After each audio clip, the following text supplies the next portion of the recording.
Si vous êtes parent, cette histoire pourrait changer votre façon d'éduquer votre enfant, à jamais. Imaginez un père qui pense faire ce qu'il y a de mieux pour son fils, jusqu'au jour où il réalise qu'il est en train de détruire son avenir. Ce jour-là, il a tout perdu. David était un homme dur. Un père strict qui croyait que l'éducation, c'était discipline et autorité absolue. Son fils, Samuel, 14 ans, vivait sous une pression énorme. Chaque jour, c'était la même routine. École, devoirs, travail à la maison, pas de jeu, pas de distraction, pas de rêve, mais un vie qui a été programmée pour lui par son père. Tu dois être un homme fort. La vie ne fait pas de cadeaux, disait toujours David. Samuel voulait être artiste. Il passait des heures à dessiner en cachette, mais chaque fois que son père le surprenait, les dessins finissaient déchirés et jetés à la poubelle. Un homme ne vit pas de dessin. Va étudier tes maths. Les années passent, et Samuel, écrasé par la peur de son père, commence à perdre confiance en lui. Il devient silencieux, renfermé, et invisible. Un jour, le directeur de l'école appelle David. « Monsieur, il faut qu'on parle de votre fils. » David s'attend à entendre une bêtise. Mais ce qu'on lui annonce va le glacer de l'intérieur. « Votre fils a essayé de mettre fin à ses jours hier soir. » Samuel essayait de rentrer dans le puits de l'école quand tout le monde était encore en classe.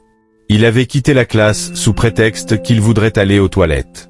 Heureusement que le gardien de l'école l'a aperçu pour l'arrêter. David rentre chez lui en panique. Il retrouve Samuel dans sa chambre, le regard vide. Pour la première fois, il lui pose la question qu'il n'a jamais osé poser. « Pourquoi ? Pourquoi tu as fait ça, mon fils ? Toi et moi, on avait des projets, mon fils. Pourquoi tu as fait ça ?» Samuel lève la tête, les yeux remplis de larmes et répond d'une voix brisée. « Parce que je ne suis pas ton fils. Je ne suis que ton projet. Un projet que je n'ai jamais choisi.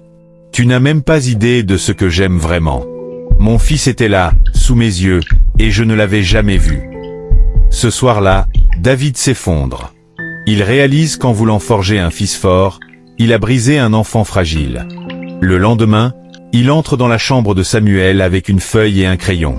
« Dessine-moi quelque chose, mon fils. » Samuel hésite, mais pour la première fois, son père le regarde avec admiration et non avec jugement. Ce simple geste, ce regard différent, change quelque chose en lui. Pour la première fois, il sent qu'il a le droit d'exister en tant que lui-même, pas seulement en tant que fils obéissant. Les jours suivants, David essaie de rattraper le temps perdu. Il lui pose des questions sur ses dessins, l'encourage timidement. Au début, Samuel reste méfiant. Après tant d'années de peur, il a du mal à croire que son père a vraiment changé. Mais un soir, alors que Samuel est en train de dessiner à la table du salon, son père s'assoit à côté de lui. Pas pour critiquer, pas pour déchirer, juste pour regarder. « Tu dessines quoi ?» demande-t-il d'une voix hésitante. Samuel le fixe un instant, surpris. Puis, doucement, il lui tend la feuille. Dessus, une esquisse, un enfant assis dans l'ombre, les yeux tristes, et devant lui, une grande porte entr'ouverte, laissant filtrer une lumière éclatante. David comprend tout de suite. Cette porte, c'est celle qu'il avait toujours fermée. Mais ce soir-là, il décide de l'ouvrir complètement.